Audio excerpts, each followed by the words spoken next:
Today we will make wine from the Shelly variety of mulberry. The Shelly mulberry begins to ripen in early June.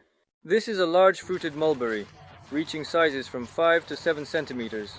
In the previous video, I explained how to prune it, and now I will show a little bit of how it has grown. These are the fruits that have already appeared on it. It is currently in the ripening stage. Very large, cute, and absolutely simply gigantic. The berries reach this size, have a dark color, almost black, and in size. The leaves are still small, but during the summer they will grow and reach the size of an adult's head. This year, the beginning of summer has been very rainy, and now it rains almost every other day. Therefore, unfortunately, it is not very sweet, but it will still be quite suitable for wine. A lot of mulberries are falling, and we can't collect them all in time, so we will gather up what has fallen and use it for wine, and we will also pick what we need from the tree. In order for the future wine not to smell of mold and rot, it is essential to collect the ripest berries that are not crushed or rotten.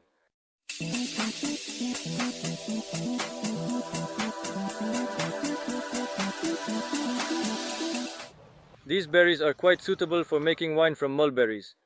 They have a rich, deep color and a unique flavor that makes the wine special.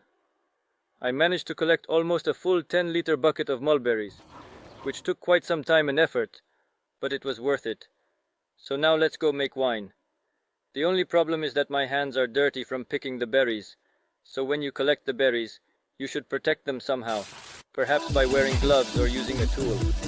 I will prepare the wine from clean mulberries without adding water, ensuring the purest flavor possible. The mulberries are not very sweet, so for 10 kilograms, I will use 3 kilograms of sugar, and we will make the wine.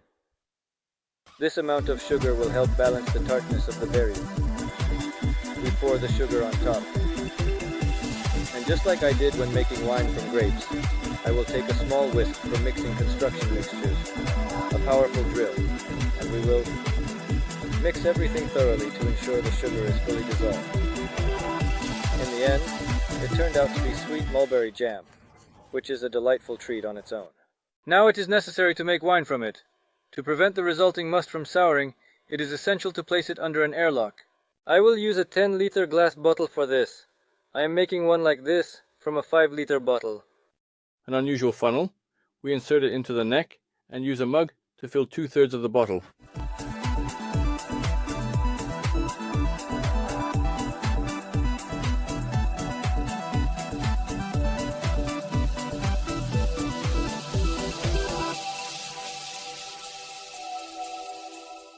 Now we take a clean medical glove, pierce a small hole in one of its fingers with a large needle, and cover the bottle. This bottle needs to be placed in a warm place for a week, and after that, the pomace should be separated from the juice. The fermentation area for the wine should be dark, so that the wine does not lose its color and retains its beautiful ruby hue. 6 days have passed, and the mulberry wine on the pomace has already fermented. The glove has deflated, and it's time to drain it. This wine will sit for 3 days, and since the glove is still inflated, I will place it in a dark, warm room to continue fermenting. To drain the wine from the pomace, you need to take a clean bucket, a long rubber or plastic tube, and a small tube made of glass or stainless steel. This tube is needed to pierce the pomace and drain the wine that has collected at the bottom of the mutelia. Here it can be seen that the pomace occupies about 15-20 centimeters. All the wine left, a small thin layer of sediment. But this is not the final sediment. We will strain it later. If we do not remove this pomace in time, the wine will become cloudy and will smell like vinegar. Due to the difference in height between the bottle and the bucket, we will drain the wine from the pomace. We place the tube in the bottle up to the level of the wine.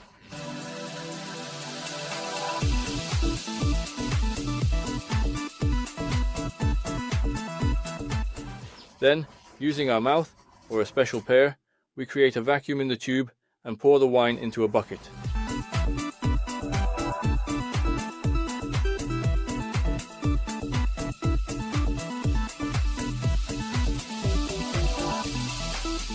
At the next stage, it is necessary to separate the wine from the pomace. For this, you can use cheesecloth or a fine mesh for rinsing pasta. Take a bucket with a small diameter opening, place the mesh inside, and pour in the pomace.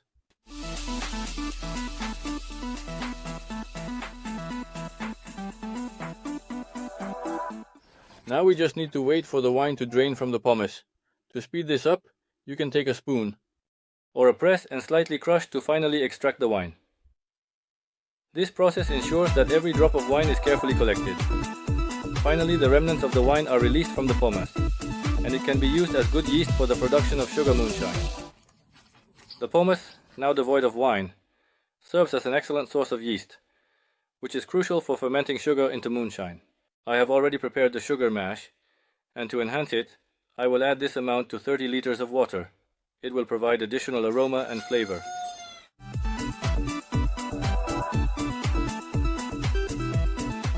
As a result, 12 liters of wine were produced from 2 buckets of mulberries.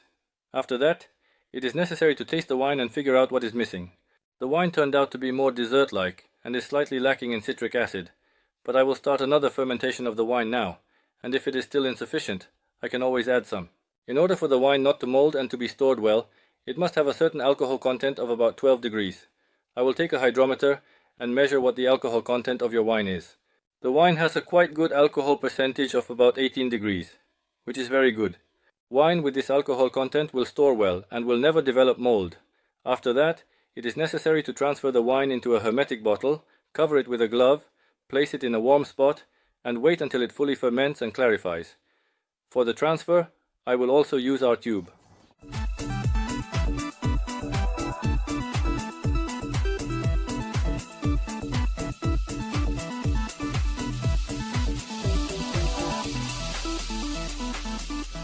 To prevent the wine from oxidizing and developing a vinegar smell, it should be poured almost to the very top.